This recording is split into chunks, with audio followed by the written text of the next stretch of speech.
Wears آج اس وقت جو میں وی لاگ کر رہی ہوں ڈیٹ ہے 25 جنوری اور تقریباً رات کے 8:30 بج رہے ہیں. ڈیٹ اور ٹائم میں اس لیے بتا رہی ہوں تاکہ آپ ریلیٹ کر سکیں اس ویڈیو کو with the happenings with the news. پچھلے 2 دن میں جو کچھ اس ملک میں ہوا starting from the power outage and till now جو کہ عدالت میں پیش کر دیا گیا فواد چودھری کو گرفتاری کے بعد، ان سب واقعات کے لیے میرے خیال ہے صرف ایک لائن کافی ہے کہ کوئی بھی چیز کسی کانٹیکسٹ یا پیرائے کے بغیر نہیں ہوتی. پاکستان میں جو بھی ہو رہا ہے اس کے پیچھے کچھ نہ کچھ ایسے عوامل ہوتے ہیں جو ہمیں نظر نہیں آ رہے ہوتے یا ہمیں بتائے نہیں جاتے. ہم کوئی بہت ڈیموکریٹک کنٹری تو نہیں ہے، اس لیے ہمیں ایکسپیکٹ بھی نہیں کرنا چاہیے کہ یہاں پر سب کچھ پردہ اسکرین پہ ہوگا، لوگوں کے سامنے ہوگا، اسمبلیز میں ہوگا اور کھل کے ہوگا. زیادہ تر چیزیں ڈیلز کی شکل میں، ایگریمنٹس کی شکل میں، ڈس ایگریمنٹس کی شکل میں ہو کہیں اور رہی ہوتی ہیں، اور ہم تک جو پہنچ رہا ہوتا ہے وہ صرف اس کے اثرات ہوتے ہیں. کہتے ہیں the first casualty in every war is the truth. جب کہیں پہ جنگ شروع ہو جائے، جب کہیں پہ کیوس شروع ہو جائے، تو سب سے پہلے جس چیز کی ڈیتھ ہوتی ہے وہ سچائی ہوتی ہے. بیکاز اس کے بعد جو کچھ ہوتا ہے وہ مس انفارمیشن ہوتی ہے، ڈس انفارمیشن ہوتی ہے، فیک نیوز بھی ہوتی ہے، فیبریکیٹڈ نیوز بھی ہوتی ہے، تاکہ جنگ کو ہر طریقے سے جیتنے کی کوشش کر سکیں جو پارٹیز بھی اس جنگ میں انوالوڈ ہیں. ہماری بدقسمتی یہ ہے کہ ہماری تاریخ عام طور پہ سمجھنے کے لیے ہمیں کم از کم کسی واقعے کے 1 دہائی کے بعد کسی چھپنے والی کتاب کا انتظار کرنا پڑتا ہے. اور وہ کتاب بھی کوئی ایسا شخص لکھتا ہے جو یا تو ملک سے جا چکا ہوتا ہے، یا وہ کوئی کسی اور ملک کا سربراہ ہوتا ہے، کوئی امپیریل پاور ہوتی ہے، کوئی سپر پاور ہوتی ہے، اور اس میں موجود انفلوئنشل لوگ ہوتے ہیں جنہوں نے کبھی نہ کبھی اس ملک کے سیاسی کردار میں کوئی نہ کوئی رول پلے کیا ہوتا ہے. جو کچھ بے نظیر بھٹو کے ساتھ ہوا اس کو پڑھنے کے لیے شجاع نواز کی اگر آپ بکس پڑھیں، اور اس کے علاوہ کانڈولیزا رائس کی اگر آپ کتاب پڑھیں، تو مشرف ایرا تک جو کچھ ہوتا رہا، کس طریقے سے ہماری اشرافیہ آپس میں ہی ایک دوسرے کے ساتھ ڈیلز کرتی رہتی ہے اور صرف چہرے پہ فساد صرف ایک ڈیموکریسی کا ہوتا ہے، وہ سب کچھ ہمیں ان رائٹرز کی کتابوں سے کوئی 1 دہائی کے بعد معلوم ہوتا ہے. اور افسوس کی بات یہ ہے کہ جس کو معلوم بھی ہوتا ہے جس وقت یہ سب ہو رہا ہوتا ہے وہ بول نہیں سکتا، بیکاز ہم ہمیشہ سے ہی اپریسو رجیم کا حصہ رہے ہیں. ہم نے کبھی بھی ٹرو ڈیموکریسی پاکستان میں نہیں دیکھی. یہی وجہ ہے کہ انسٹیٹیوشنز جتنی رسپیکٹ اپنے لیے ایکسپیکٹ کرتے ہیں، جس طرح آج منشی کہنے پہ الیکشن کمیشن کو بہت غصہ آ گیا، اس کے لیے ان کو یہ بات سمجھ نہیں آتی کہ اگر آپ نے اپنی رسپیکٹ کروانی ہے تو آپ کو پہلے اپنی انسٹیٹیوشنل رٹ قائم کرنی پڑے گی، آپ کو ڈیلیور کرنا پڑے گا، جو آپ کا کام ہے وہ کرنا پڑے گا. لیکن انفارچونیٹلی یہاں ہوتا یہ ہے کہ ادارے اپنا کام کرتے نہیں ہیں اور ایکسپیکٹ یہ کرتے ہیں کہ ان کو بیوروکریسی یا جو برٹش امپیریل دور میں گورے کو جیسے ٹریٹ کیا جاتا تھا لوگ ہمیں ویسے ٹریٹ کریں. سو واقعی ذہنی طور پہ ہم لوگ ابھی تک یونائٹڈ انڈیا کے دور میں ہی رہ رہے ہیں، اور ایکسپیکٹیشنز ہمارے لوگوں کو تقریریں سن کے، پولیٹیشنز کے باتیں اور کلیمز سن کے یہ لگتا ہے جس طرح پاکستان کو کوئی بہت دنیا کی بیسٹ ڈیموکریٹک ریپبلک ہونا چاہیے. لیکن ہمارے بیہیویئرز اگر میچ نہیں کرتے اس کے ساتھ جو ہم کہتے ہیں لیڈرشپ لیول پہ، تو ہم کبھی بھی وہ والی ڈیموکریسی نہیں بن سکیں گے جو ہمیں بتائی گئی ہے کہ ہونی چاہیے. یہ جو پاور آؤٹیج تھی اور اس کے بعد ابھی کچھ دنوں میں آپ کو جو بہت زیادہ پرائسز میں ہائک نظر آئے گی، super inflation I would say نظر آئے گی، عام آدمی کے لیے جینا مزید مشکل ہوگا. اور آلریڈی جو ایکسچینج کمپنیز ہیں جو کہ کرنسی ایکسچینج وغیرہ کی کمپنیز ہیں، ان کو آلریڈی یہ بتا دیا گیا ہے کہ وہ مارکیٹ ریٹ پہ اب ڈالر اور روپی کی ساری کنورژن کریں گی، جو کہ پہلے بڑا کنٹرول میں رکھا جا رہا تھا لیکن پھر بھی کنٹرول میں رہا نہیں. یہ سب اس لیے ہے کہ ایونچولی گورنمنٹ کو سرنڈر کرنا پڑ گیا ہے IMF کے آگے. کہانی ذرا پیچھے جائیں تو آپ کو سمجھ میں آئے گی کہ یہ شروع کہاں سے ہوئی. ڈار صاحب نے کیا یقین دہانی کرائی تھی نواز شریف کو یہاں آنے سے پہلے کہ وہ اکانومی کو کیسے پلے کریں گے، ان کے کلیمز کیوں پورے نہیں ہو سکے، اور اس سے بھی پہلے شہباز شریف نے کیا کہہ کے، کیا کمٹ کر کے نواز شریف کے ساتھ یہاں پہ اپنی حکومت قائم کی تھی. تو اس سے آپ کو یہ اندازہ ہوگا کہ یہاں پر اب پرسنالٹیز، پہلے تو پارٹیز کمپرومائز کرتی تھیں، اب لوگوں نے، پارٹی میں موجود لوگوں نے، اسٹیک ہولڈرز نے اپنی پارٹیز کو ہی کمپرومائز کرنا شروع کر دیا ہے اپنے پرسنل گینز کے لیے، پرسنل سٹیکس کے لیے. وہ پارٹی کو بھی نقصان پہنچانے سے گریز نہیں کرتے. اور اس کی کلاسک مثال آپ کو نظر آئے گی آنے والے وقت میں مسلم لیگ نون میں جو چینجز آئیں گے، اور جس طریقے سے اس میں آپ کو وہ یونائٹڈ فرنٹ نہیں نظر آئے گا جو وہ پبلکلی کبھی نہیں مانیں گے، بٹ جو لوگ جانتے ہیں انہیں معلوم ہے کہ دونوں بھائیوں میں کافی دوریاں ہو چکی ہیں. شہباز شریف نے پاکستان آنے سے پہلے، یا یوں کہیے کہ وزیر اعظم بننے سے پہلے، جتنا بھی کنونس کرنے کے لیے جو مٹیریل فلوٹ کیا in front of Nawaz Sharif, وہ صرف یہ تھا کہ کسی طرح عمران خان کی گورنمنٹ گرا دی جائے ایک دفعہ، اور اس کے بعد 1 مہینے کے اندر اندر جو مہنگائی کے ریٹرک پہ ہم قائم ہیں کہ اس کی بیس پہ ووٹ آف نو کانفیڈنس آیا ہے، اسی کو لے کے چلتے چلتے ہم 1 مہینے کے اندر اندر الیکشنز کرا دیں گے. اور اگر آپ سوچیں اس سینیریو کو تو یہ کافی ورکیبل تھا کہ ٹھیک ہے ان کی گورنمنٹ آپ نے گرا دی، اسی بیس پہ گرائی کہ مہنگائی بہت تھی، اور پھر فوراً الیکشن کرا دیے، تو کافی چانسز تھے کہ تھوڑا بہت سمپتھی ووٹ تو شاید پڑ جاتا عمران خان کو. لیکن جو حالت اس وقت ہوئی ہے نون لیگ کی پنجاب میں بائی پولز کے بعد یا اس وقت تک، وہ نہ ہوتی ہے، کچھ نہ کچھ گین کر ہی لیتے پولیٹیکلی. شہباز شریف نے اقتدار میں آنے کے بعد انتہائی سپیڈیلی جو کام کیا وہ صرف یہ تھا کہ انہوں نے اپنے خلاف کیسز ختم کرائے، نیب لاز میں امینڈمنٹ کی، حمزہ کے خلاف کیسز ختم کرائے، اور اسی تیزی سے سلیمان کے خلاف کیسز ختم کروائے. ان کا سارا فوکس صرف اپنی فیملی پہ تھا، اور یہ سارے کیسز بہت سٹرونگ تھے. اگر یہ پرسو ہوتے رہتے تو نہ صرف ان کا پولیٹیکل کیریئر ختم ہوتا بلکہ ان کو بہت سخت سزائیں بھی ہوتی. وہ سب کچھ روک کے، چیزوں کو رول بیک کر کے اپنی فیملی کو سب سے پہلے سیف کیا انہوں نے.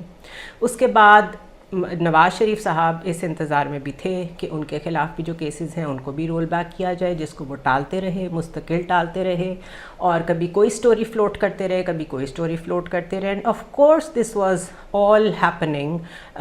With the agreement of the all the other institutions involve, جو کہ اس وقت کی کمانڈ تھی، اس کے ساتھ ایگریمنٹ میں یہ سب کچھ ہو رہا تھا.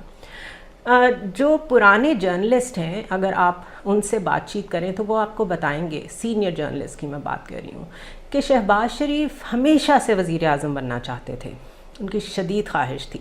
لیکن ان کی ویک پرسنالٹی اور بہت پرسنل گینز، چھوٹے چھوٹے پرسنل گینز کے لیے بک جانے کی جو فطرت ہے، اس کو ان کے بڑے بھائی بڑی اچھی طرح جانتے تھے. اس لیے انہوں نے ان کو ہمیشہ سنب کیا، لیکن کسی دور میں بھی چھپ چھپ کے جی ایچ کیو جانا اور اپنی گڈ ول اسٹیبلش کرنا on a separate note other than دا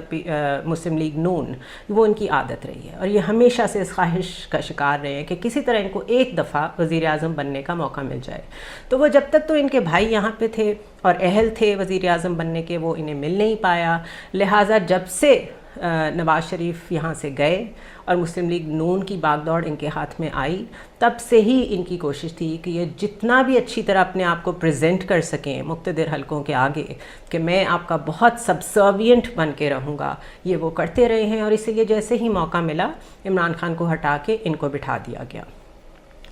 اپنے بھائی کے خلاف جتنے بھی مقدمات ہیں وہ ابھی تک انہوں نے نہ رول بیک کرائے ہیں، نہ ان پہ کوئی کام کیا ہے، بلکہ سیلفشلی صرف اپنے خاندان کی، اپنے بیٹوں کے جو مسائل ہیں ان کو حل کرتے کرتے اس کے بعد انہوں نے ایک موقع پہ بہانہ یہ بھی بنایا جب 25 مئی پہ عمران خان نے کال دی تھی کہ وہ اسلام آباد جا رہے ہیں لانگ مارچ پہ، تو انہوں نے یہ بھی کہا کہ اگر اس وقت ہم نے سرنڈر کر دیا یا اس وقت ہم نے الیکشنز اناؤنس کر دیے تو Imran Khan would look stronger, اور اس لیے ہمیں چاہیے کہ ایک دفعہ یہ ہینڈل کر لیں ہم. اور آپ کو یاد ہوگا انہوں نے بہت اگریسولی ہینڈل کیا تھا 25 مئی کو، تو ایک دفعہ ہینڈل کر دیں، اس کے بعد الیکشن اناؤنس کر دیں گے. یہ ایک مثال ہے کہ یہ کیسے کیسے ٹالتے رہے نواز شریف کی اس ڈیمانڈ کو کہ جلد از جلد الیکشنز کرائے جائیں. نواز شریف الیکشنز کے حق میں اس لیے تھے کہ جتنی ذمہ داری معیشت کی کم لینی پڑے اتنا ہی اچھا ہے، تاکہ ہم بڑے وکٹوریس ہو کے جمہوریت کے چیمپئنز بن کے عوام کے سامنے جا سکیں. لیکن شہباز شریف جتنا ڈیلے کر رہے تھے اتنی زیادہ معیشت خراب ہوتی جا رہی تھی. مفتاح اسماعیل جس طرح کے ماڈل پہ کام کرنے جا رہے تھے، اگر وہ کامیاب ہو جاتا، جو کہ وہ IMF کے پاس جلدی سے جلدی جانے کے قائل تھے، اگر وہ کامیاب ہو جاتا تو سارا کریڈٹ جاتا شہباز شریف کو. جس سے پھر نواز شریف کی وہ ویلیو نہ رہتی، ڈار کی یا اس ڈپارٹمنٹ کی جو نون لیگ کا یہ والا ڈپارٹمنٹ ہے جس میں مریم نواز آتی ہیں، نواز شریف آتے ہیں، ڈار صاحب آتے ہیں، ان کی ویلیو ختم ہو جاتی کیونکہ شہباز شریف ڈیلیور کرنا شروع کر دیتے. لہٰذا ڈار صاحب نے نواز شریف کو کنونس کیا کہ مفتاح اسماعیل کو روکا جائے، ان کو کوئی ایسا قدم نہ اٹھانے دیا جائے جو آئی ایم ایف کی طرف جاتا ہو، کیونکہ ہمیں آئی ایم ایف کی کوئی ضرورت نہیں ہے، اور ہمارے پاس یہ آپشنز ہیں جن سے بڑی آسانی سے میں جا کے نہ صرف اکانومی مینیج کر دوں گا بلکہ آپ کے نیکسٹ الیکشنز کے لیے زمین بھی ہموار کر دوں گا. اسی لیے ہم نے مستقل دیکھا کہ مریم نواز اور ڈار صاحب وہاں سے بیٹھ کے مفتاح اسماعیل کو انڈرمائن کرتے رہے، اس حد تک کیا کہ اینڈ میں ان کو بہت بری طرح نکالا گیا، ان کا باقاعدہ تماشا بنایا گیا. آڈیو لیکس بھی آپ کو یاد ہوں گی کہ ڈار تو بہت پریشان کرتا ہے، انکل ہوتے تو شاید یہ مسئلہ حل ہو جاتا. تو جو انکل ہیں وہ ڈار صاحب تھے.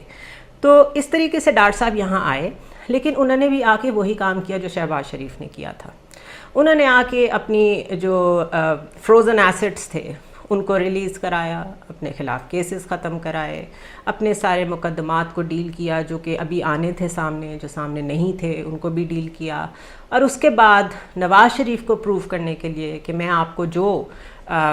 بیچ کے آیا تھا فارمولا کہ ہمیں آئی ایم ایف کے پاس جانے کی ضرورت نہیں ہے، I am working on it. اور یہاں پر ہم نے دیکھا انہوں نے شٹ اپ کال بھی دی، بڑا ایگریسو بیہیویئر تھا ان کا موڈیز جیسی کریڈٹ کمپنیز کی طرف اور آئی ایم ایف کی طرف. اور وہ مستقل ٹائم گزارتے رہے جب تک یہ وقت نہیں آ گیا کہ 4 بلین تقریباً ہمارے رہ گئے ہیں فارن ریزروز، اور یہ بھی کیونکہ کم از کم 15 دن پہلے کے ڈیجٹس ہیں، مجھے نہیں معلوم ابھی اس سے بھی کم ہو گئے ہوں گے. تو جب معیشت یہاں تک پہنچ گئی ہے تب ان کو یہ معلوم ہوا کہ جو وہ بیچ رہے تھے وہ اکانومی نہیں تھی، وہ پتہ نہیں کون سے خیالات تھے، وہ کون سی آئیڈیالوجی تھی جس کے بہانے صرف وہ یہاں آ کے منسٹر بن کے چیزوں کو کنٹرول کرنا چاہتے تھے. سو دس از دا اسٹوری جہاں پہ 2 شخصیات نے اپنے آپ کو بچانے کے لیے ملکی معیشت کو بھی داؤ پہ لگایا، اپنی پارٹی کو بھی داؤ پہ لگا دیا. اور اب حالات یہ ہیں کہ آئسولیٹڈ نواز شریف لنڈن میں بیٹھے ہیں، ان کی بیٹی اب آئیں گی، پہلے تو وہ ان کو بھی بھیجنا نہیں چاہتے تھے، لیکن اب جو حالات ہو گئے ہیں کہ نہ سمدھی اپنے رہے ہیں نہ بھائی اپنے رہے ہیں، اور بہت سخت ڈویژن ہے ود ان دا پارٹی. اسی لیے آپ کو خاقان عباسی اور دوسرے سینئر لیڈران کبھی کچھ کہتے نظر آتے ہیں، کبھی جمہوریت کے گنگاتے نظر آتے ہیں، کبھی کہتے ہیں چیچک زدہ ماحول ہے. اسی لیے آپ کو اس پارٹی میں وہ ویژن نہیں نظر آ رہا، وہ ایگریسو بیہیویئر نہیں نظر آ رہا جو پہلے ہوتا تھا، جو لوہے کے چنے اور یہ ساری باتیں ہم سنتے تھے، بہت زیادہ ایک وگر کے ساتھ بات کرتے تھے. آپ کو ان کے فیسز سے، ان کی باڈی لینگویج سے پتہ چل رہا ہے کہ مسلم لیگ نون بہت پریشان ہے. سو اب ایونچولی کیونکہ ڈار صاحب کو جانا پڑ رہا ہے آئی ایم ایف کے پاس، سرنڈر کر رہے ہیں کمپلیٹلی، اب یہ پہلے سے زیادہ مشکل میں جائیں گے، بیکاز جتنا انہوں نے ڈیلے کیا ہے اتنا ہی زیادہ انہوں نے ہائپر انفلیشن کو دعوت دی ہے. اور اب جو ریٹس آئیں گے مارکیٹ میں چیزوں کے، اب جو امپورٹس ہوں گی، اب جو فیول کاسٹ ہوگی، اب جو گیس اور الیکٹریسٹی کا حال ہوگا وہ اس سے بدتر ہوگا اگر یہی ڈیسیجن یہ مئی میں لے لیتے. So this is the story کہ how the economy got worst. اس میں کسی کا کوئی قصور نہیں تھا، اس میں صرف لوگوں کے اپنے پلانس شامل تھے، اپنے پولیٹیکل ایمز اینڈ آبجیکٹیوز تھے جس میں انہوں نے ہر چیز داؤ پہ لگائی. لکنگ ایٹ دیٹ، اگر آپ یہ پاور آؤٹیج والا ایپیسوڈ دیکھیں، کل عمران خان کے گھر پہ جو کریک ڈاؤن ہوا، ان کو اٹھانے کی کوشش کی گئی، وہ نہیں ملے تو فواد چودھری کو اٹھا لیا. یہ سب صرف اٹینشن ڈائیورٹنگ ٹیکٹکس ہیں،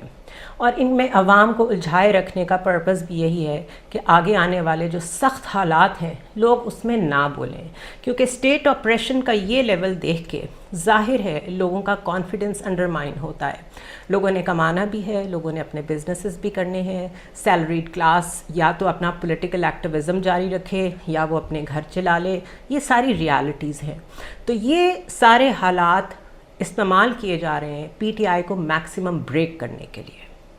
اور اس کو بریک کرنے کا بیسٹ طریقہ یہی ہے کہ اب انہوں نے استعفے تو دے ہی دیے، ان کو اسمبلیز میں نہ آنے دیں، ان کو الیکشن بھی نہ دیں، اور اگر الیکشن آفر کر بھی دیں تب تک ان کی سینئر لیڈرشپ کو اس طرح اڑا کے رکھ دیا جائے کہ جو نیچے کے لوگ ہیں وہ خود ہی ڈی مورلائز ہو جائیں. جس طرح فواد چودھری کو اگزامپل بنایا جا رہا ہے، اس سے پہلے بھی اعظم سواتی کے ساتھ کیا ہوا، شہباز گل کے ساتھ کیا ہوا. سو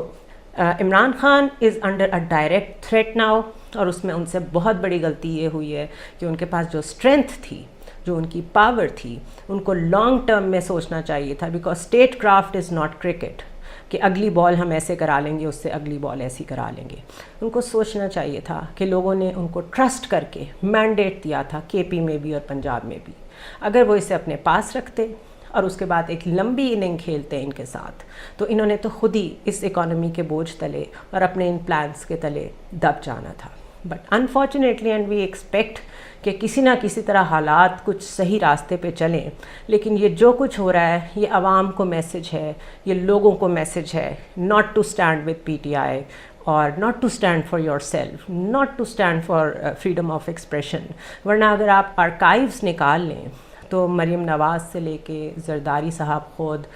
بلاول بھٹو خود، اور یہ تو میں صرف ٹاپ لیڈرشپ کے نام لے رہی ہوں، ورنہ نہال ہاشمی جو کچھ اداروں کے بارے میں کہتے رہے ہیں، جوڈیشری کے بارے میں کہتے رہے ہیں، سب ایک سے ایک بڑھ کے ہیں، سب کو آسکر مل سکتا ہے. تو یہ الیکشن کمیشن کی ایک دم اتنی تضحیق کیسے ہو گئی، اس کا کانٹیکسٹ اب آپ کو سمجھ آ رہا ہوگا. So this is going to be a tough time for P T I. ان کے اوپر کریک ڈاؤن ہوں گے. جس طریقے سے یہ کیئر ٹیکر چیف منسٹر آئے ہیں اور ان کی جو ریپوٹیشن ہے اور آتے ہی انہوں نے جو بیوروکریسی میں چینجز کیے ہیں، these are the super and classic examples کہ ان کا آنے والے ٹائم میں نیئر فیوچر میں کوئی الیکشن کرانے کا ارادہ نہیں ہے. So P T I needs a different strategy. Now they are without power and جو مسلم لیگ نون ہے اٹ اسٹینڈس ڈیوائیڈیڈ. بینیفیشری کون ہے؟ جی زرداری صاحب، جنہوں نے بہت سیف پلے کیا ہے، جنہوں نے ہر ڈیل میں رول پلے کیا ہے اور نون لیگ کی اپنی ڈویژنز کا بھی فائدہ اٹھایا ہے. سو اگر کوئی وکٹوریس ہو کے اس سارے سیناریو سے نکلے گا تو وہ زرداری صاحب ہوں گے. یا پھر اگر یہ فریڈم اسٹرگل جو ہماری چل رہی ہے اس وقت پی ٹی آئی کی وہ کامیاب ہوتی ہے تو ظاہر ہے عمران خان نکلیں گے اس میں سے. But having said that realistically میں 2/3 میجورٹی میں عمران خان کی گورنمنٹ بنتی نہیں دیکھ رہی. جو بھی فریش مینڈیٹ لے کے آئے گا اسے اگین کوalition گورنمنٹ بنانی پڑے گی. اور ایسا کیوں ہوگا؟ اس کے لیے ہمیں پھر 10 سال کسی کتاب کا انتظار کرنا پڑے گا کہ کوئی فارنر، کوئی انفلوئنشل فگر باہر سے بیٹھ کے ایسی کتاب لکھتے کہ ہمیں پتہ چل جائے کہ اس دن اس ٹائم پہ اس ملک میں ہوا کیا تھا. سی یو ٹمارو.